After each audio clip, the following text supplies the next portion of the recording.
to the world. Subscribe now to the Hot 97 YouTube channel. It's Ebro in the Morning with Laura Stiles and Rosenberg. It's Ebro. It's Laura. It's Rosenberg. Our guy Anthony Mandler is on the program. His film Monster. Make sure you go check it. It's on Netflix. Mandler, what's going on, buddy? Hey man, it's great to see you guys. Thanks for having me. It's been Listen, a the long resume. time. Yeah, man, I haven't seen you in a while. The resume for the audience. Go check it. Music videos and movies. But this Monster film you told me about many years ago, you were very excited. It showed at Sundance in 2018. My first question is, why did it take so long for it to get to, streaming services and things like that?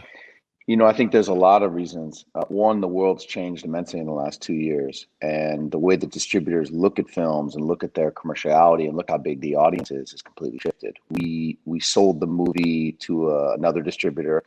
We got into a scenario with them. It didn't really pan out the way we wanted it to, and we got the movie back. And Netflix stepped up and has proven to be an absolutely incredible partner for us. And there couldn't be a better time. So although the movie was made a couple of years ago, it feels more relevant than ever. And that's what the audience has been saying and how the world's embraced it.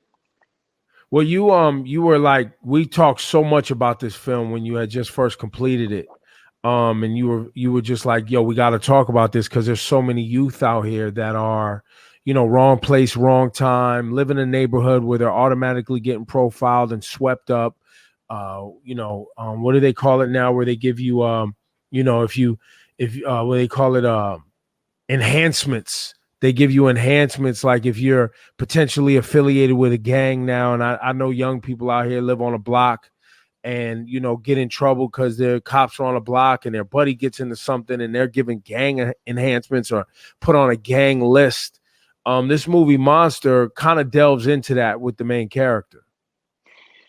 Yeah, I think we understand that the justice system laws have been written in a way to capture the largest sort of audience in a sense. They've created things like the felony accessory law, which is great when you're trying to take down MS-13, and you have one body and one gun and you want the 10 guys or 10 people that were part of it. But what it does is it starts to allow the police and the justice system in general to profile a much larger swath of people just by association. It's very dangerous.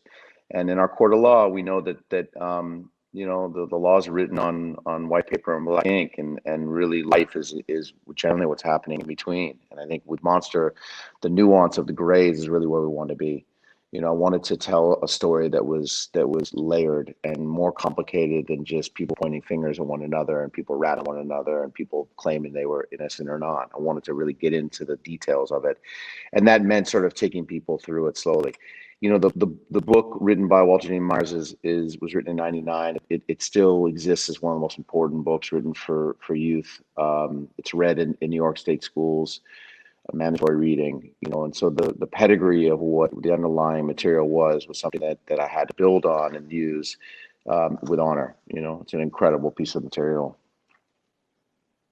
How important was it, and how did you go about getting Jeffrey Wright involved? Because the cast does a great job, but having someone like him kind of instantly lends credibility to the viewer when you're watching. Yeah, actually the music video background played out well because I made a phone call to Jennifer Hudson and she just jumped on and called A$AP Rocky and he jumped in and then it was about putting the pieces together. John David Washington hadn't really done a movie. He was on Ballers at that point. This is pre-Klansman.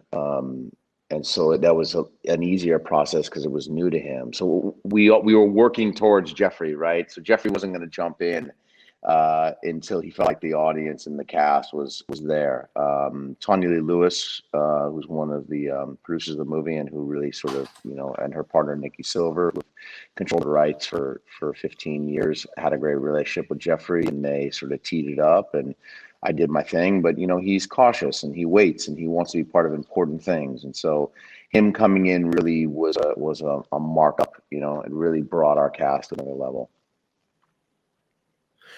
You've been in and around. I mean, you're from LA, you're married to a woman from Brooklyn, you're a hip hop head, you came up in this like all of us have, doing film and music directing and things like that. This story, though, I'm sure, we've all seen it firsthand, but how important was this, like when you got to a level of showing it at Sundance and these other things where you bring a new audience in that maybe A, doesn't understand how complicated these stories are, B, maybe hasn't been exposed to the book at all. What was some of the original feedback you were getting from people who, are outside of our culture? It's interesting how people's understanding of these nuances of these stories has changed. I think in 2018 there was an ingrained audience and people were open, but I think you also saw certain reviews where people didn't understand why we were spending so much time doing things, and that for them not enough drama was covered.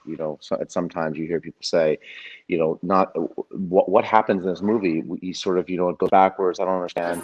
But if you really look at like the beats along the way and building this sort of case from the inside out, it's important to spend time on it. I think too often we're given like movie of the weeks that are just 1 hour fast or the typical sort of narratives. I think today in the post sort of Black Lives Matter, George Floyd sort of era, where you now have a global audience that's paying attention to cause, paying attention to details, paying attention and nuance to trials, everything's changed. I mean, this movie has charted in every major country in the world. I was in Mexico City 2 weeks ago. It was #3. My friends in France said it was #2. It is awoken and played to a global audience in a way that it would not have in 2018.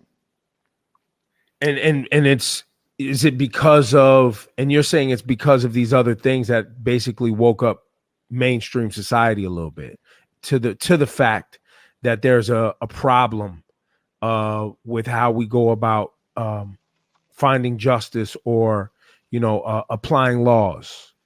I think it's like the crossroads of a perfect moment. Movies like Fruitvale Station or When You See Us, like they're ones out there that are sort of connected with people. But this is connecting at a very large level, and I think it's in reflection of what's happened in the last 18 months, that there is a global audience that's paying attention. Not that people didn't care, but maybe when they're on Netflix, they're choosing, X Chris Pratt movie instead of watching this story about a black kid who gets tried for murder. Now people want to understand and see the story. I think it's bigger than just sort of, let's say, a black audience at this point, which is really important, because if we're going to make change in our system, if we're going to make change in the way we look and talk and judge and think about the people around us, we have to have more than just the people affected supporting something. Tell us about Kelvin Harrison Jr. and what you saw in him that made you feel like he's perfect to lead this movie.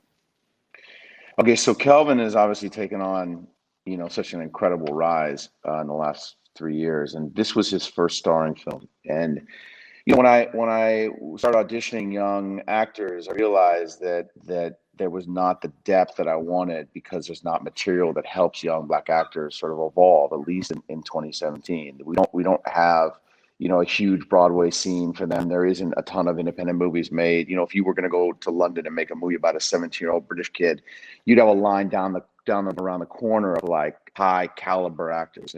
And Kelvin, was raised in a family of musicians. They're world-class jazz players. That's what he was set to do. And he has it like a sensitivity and a depth that I didn't see in anybody else. Most of the kids I saw were either comedians or musicians, or they sort of come from, pop culture. But I wanted this sort of like nuanced passion and curiosity and insightfulness, but also this ability to sort of process fear and pain in a way that he's just less street. I didn't want to, it's too easy, especially when you're playing opposite Rocky. Once we cast Rocky, it set the bar on sort of where I needed Steve Harmon.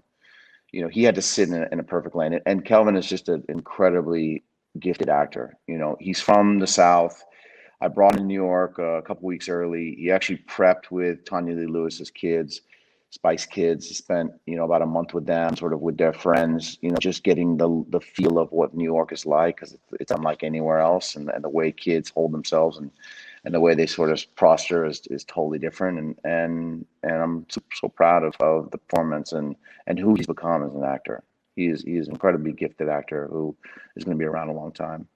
Yeah, he was crushing it in Godfather of Harlem too. Yeah. I mean, he's crushed it in a lot of things, but I think he was in Trial of Chicago 7 too, wasn't he?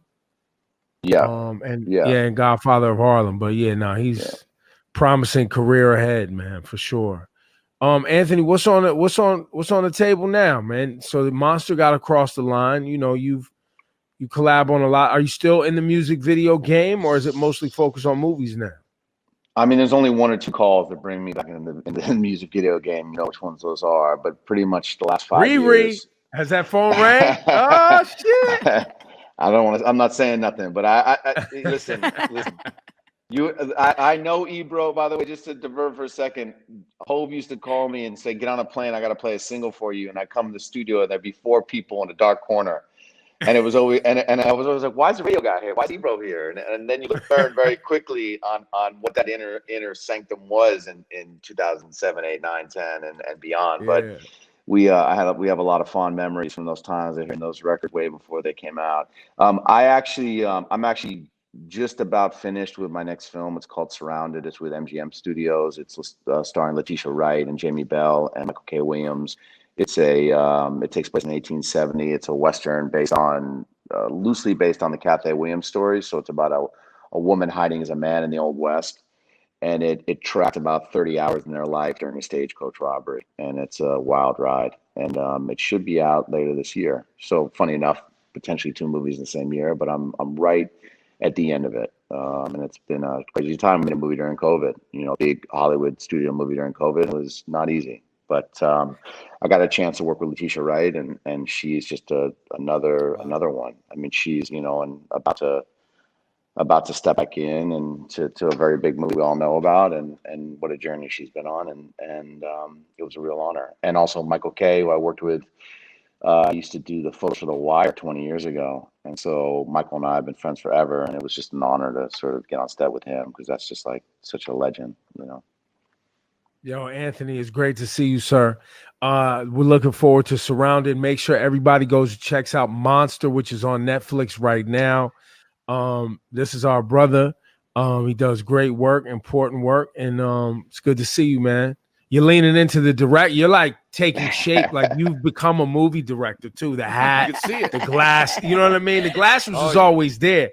Yo, I don't know where his hair game is at, but Anthony Mandler. I'm good. Yeah, you know what I'm saying? You still got some. I still got it. I mean, he had the part early. With the slick, with the beard. You know what I'm saying? Early.